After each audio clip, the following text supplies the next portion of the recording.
तरीके से घटनाओं को अंजाम देते थे।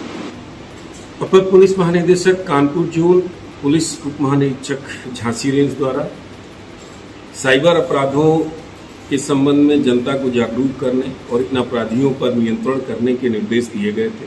उपक्रम में साइबर थाना और जालौन पुलिस ने एक मुखबिरों का संजाल बिछा रखा था। जानकारी हुई कि कुछ नवयुवक जालौन में विगत 1 माह से कमरे पर किराए लेकर गेमिंग प्लेटफॉर्म जैसे क्रिक बीच, फेयर प्ले, लोटस इत्यादि के माध्यम से जनता को जोड़कर उनसे ऑनलाइन बेटिंग करा रहे हैं इलीगल तरीके से और उनके साथ ठगी कर रहे हैं।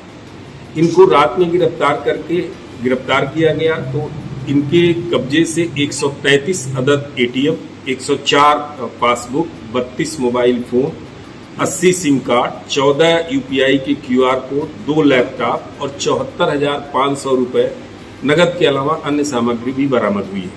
ये कुल 7 अभियुक्त हैं जो दतिया, झांसी, आगरा, मैनपुरी के रहने वाले हैं, जिनका सरगना है विश्वजीत दांगी जो दतिया का रहने वाला है।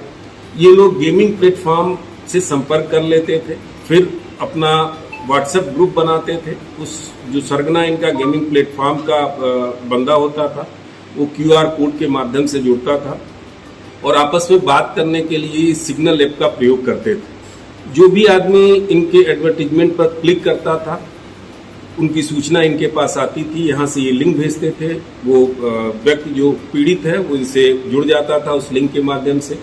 वर्चुअल पैसा जमा करा के वर्चुअल कॉइन देते थे और जीत हार के बाद जो जीतता था उससे थोड़ा बहुत पैसा वापस करते थे। शेष का पैसा ये वहाँ ट्रांसफर कर देते थे जिसमें से इनको कमीशन मिलता था। ये बहुत बड़ा गेम है, बहुत बड़ा गैंग है ये।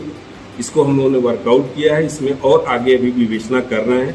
काफ़ी बड़ी संख्या में ये जो आपके एटीएम और पासबुक बरामद हुए हैं, ये गरीब लोगों को जो बहुत ज़्यादा जिनको जानकारी नहीं है साइबर के अपराधों के बारे में, उनको कुछ पैसे दे के उनसे खुलवाते हैं और खुलवा के उनका पासबुक और एटीएम सारा कुछ अपने पास रख लेते हैं और इनकी आइडेंटिटी कभी क्लियर हो नहीं पाती। किस तरीके से ये गेम कौन कौन से गेम हैं जिन पे ये लोग पैसा लगवाते थे, इनका जो मोटिव था, किस तरीके से घटना को अंजाम देते थे? अभी देखिए, जैसे जो अभी तक की विवेचना से बात आई है, क्रिकबच, फेयर प्ले और लोटस जो गेमिंग प्लेटफॉर्म है उनके लोगों से ये संपर्क करते थे। स्वयं एक व्हाट्सएप ग्रुप बनाते थे अपने लोगों का। उस व्हाट्सएप ग्रुप का वेब खोल के और गेमिंग प्लेटफॉर्म के प्रतिनिधि को वो क्यूआर कोड भेजते थे। बगैर आईपी एड्रेस डिस्क्लोज किए उनसे जुड़ जाता था और इनको एक्सेस मिल जाता था वहाँ के प्लेटफॉर्म का। फिर जो आदमी भी कहीं भी हिंदुस्तान में बैठा हुआ उस एडवर्टीजमेंट को क्लिक करता था, इसकी सूचना इन तक या तो सीधे आती थी या प्लेटफॉर्म का प्रतिनिधि इनको दे देता था।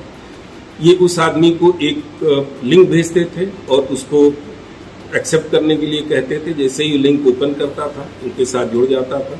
फिर सिग्नल ऐप के माध्यम से ये ग्राहक और ये दोनों संपर्क में आ जाते थे। इनसे जितना पैसा होता था बताते जाते थे, लेकिन मिनिमम अमाउंट इन्होंने फिक्स कर रखा था 300 रुपये का।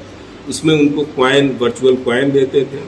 फिर जैसे सपोज करिए कि किसी क्रिकेट मैच पर लगा है, उसमें हार जीत के हिसाब से वो बेटिंग कराते थे। कराने के बाद जो पैसा हार जाता था उसका रख लेते थे, बाकी जो कुछ जीतते थे उनको थोड़ा बहुत पैसा ये वापस करते थे।